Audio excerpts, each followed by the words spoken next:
I needed this vacation more than anything. Life had been relentless. Divorce papers piling up on my kitchen counter, the constant fear of losing my job, the suffocating weight of everything collapsing around me. Hawaii was supposed to be my escape.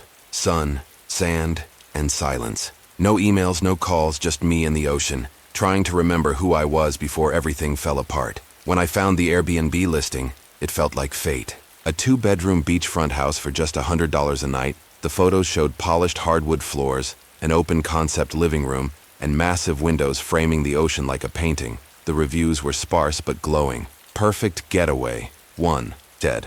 Unforgettable stay. Read another. None were recent, but I didn't care. I booked it immediately. The confirmation came too fast. No back and forth with the host. No questions. Just an automated message with check-in instructions and, a digital key. I should have known something was off. But desperation makes you ignore the red flags. The flight was a nightmare. Delays, a screaming baby, turbulence that had my knuckles white against the armrest. By the time I landed, I was exhausted, running on nothing but stale airport coffee, and the promise of a quiet night. The rental car was a beat-up sedan that wheezed like an asthmatic, but it got me there. At first, the drive was beautiful. Palm trees, golden beaches, tourists taking selfies under the sun. But as I followed the GPS deeper into the island, the roads narrowed, the pavement cracked, and the jungle closed in around me like a green tunnel. The GPS signal flickered in and out, and for a terrifying minute, I thought I was lost. Then the robotic voice announced, "You have arrived at your destination." The house stood exactly as it did in the photos. Blue siding, white trim, a wraparound porch. But something felt wrong. The windows didn't reflect the sunset. They swallowed it, turning the glass into dark, hollow eyes. The wind rustled through the palms, but instead of a soothing whisper, it sounded like voices, murmurs just below hearing. The key was under a fake rock by the door, warm to the touch despite the shade. The lock clicked too loudly in the silence. When I stepped inside, the air was thick with salt and something else, something damp and old, like a basement that hadn't been opened in years. The lights flickered on, casting long shadows across the floor. I dropped my bags in the master bedroom. The bed was neatly made, hospital corners tight, the sheets a stark white that looked almost clinical. The ocean view was there, just like the photos, but the glass was streaked, distorting the water into something restless and hungry. I did a quick walkthrough. The living room had a fireplace, odd for Hawaii, and the kitchen was pristine, stainless steel appliances gleaming under the dim light. The dining table was set for 6, though the house couldn't possibly fit that many people comfortably. Thirsty, I opened the fridge. It was nearly empty, just a few condiments and an unlabeled bottle of wine. That's when I saw the envelope, taped to the inside of the door, yellowed with age. My name, Steve, written in elegant, old-fashioned cursive. The edges were stained with something dark. I told myself it was just water damage. Inside was a single sheet of paper, crisp despite the envelope's decay. The handwriting was the same, too perfect, like it had been printed rather than written. "Hello, Steve. Thank you for choosing this Airbnb. To ensure a pleasant stay, please follow these rules. We do not have a maid. If a tall woman in a maroon dress knocks, claiming to be the maid, do not open the door. If she returns the next day, hide in a locked room. Never leave food in the fridge for more than 2 days. If you wake up and see a man in the kitchen, do not react. He will be gone by morning. Do not go outside after sunset. If you see a child in the pool, call the number on the fridge immediately. They will send someone. If you see a little girl holding a teddy bear on the stairs, go to the first door on the left, take a toy from the box, place it in front of her, then go downstairs for 15 minutes. If she doesn't leave, run. Never go into the attic. No matter what you hear, I read it 3 times. A joke? A weird gimmick? The rational part of my brain, the part that dealt with spreadsheets and insurance claims, tried to logic it away. Maybe it was about local wildlife. Maybe the owner had a twisted sense of humor. Then the doorbell rang. The sound was deafening in the silence. I nearly dropped the letter.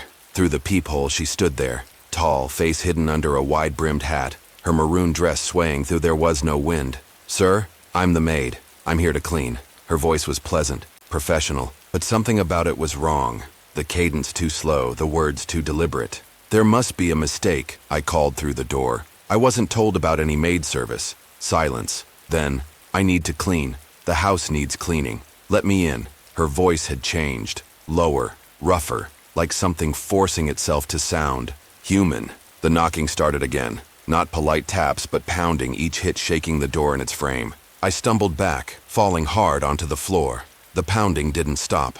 It was rhythmic, relentless, like a heartbeat. Then, as suddenly as it started, it stopped. The silence was worse. I waited, breath held, before checking the peephole again. She was gone. But on the porch, in the exact spot where she'd stood, was a dark stain on the wood, like something had been dripping. I spent the next hour checking every lock, every window. My phone had no signal. The Wi-Fi didn't work. I was cut. If I should have left, gotten in the car and driven until I hit civilization. But something stopped me. Pride, maybe, or curiosity, or something else. By afternoon, the heat was unbearable. The pool glittered under the sun, inviting. I changed into swim trunks and dove in, the water washing away the tension. For a few minutes, it almost felt normal. Then I saw him, a little boy, no older than 7, sitting at the edge of the pool in red swim trunks. His skin was pale, almost translucent, his eyes blank and unfocused. His head tilted too far to one side like a broken doll. Rule 5 screamed in my head. If you see a child in the pool, call the number. I bolted. Inside, I grabbed the landline and dialed the number on the fridge. It rang once before a calm voice answered. Lock all doors and windows. Do not look outside. Someone will be there shortly. The line went dead. 2 men in black suits arrived within minutes. They didn't speak. One went to the pool while the other stood guard at the door. When they left, the pool was perfectly still. No ripples, no sign the boy had ever been there. Night fell too quickly. The house grew colder. I tried to sleep, but every creak of the floorboards, every whisper of the wind, kept me awake. Then, at 3:33 a.m., I heard it. Footsteps in the kitchen. Rule 3. If you see a man in the kitchen at night, don't react. I crept downstairs. The kitchen was bathed in an eerie blue glow, not from any light I could see. And there he was, a tall figure in an old-fashioned suit, his back to me, his limbs too long, his movements jerky and unnatural. I held my breath. Then the floor creaked, stopped. Slowly his head began to turn. I ran. The next morning a teacup sat on the counter, steam rising from a dark liquid. A note beside it read, "You weren't supposed to look." By evening I was losing it. Time didn't make sense. My phone jumped hours. The sun moved too fast. I needed to leave. Then I saw her. A little girl at the top of the stairs, pigtails uneven, clutching a faceless teddy bear. Rule 6.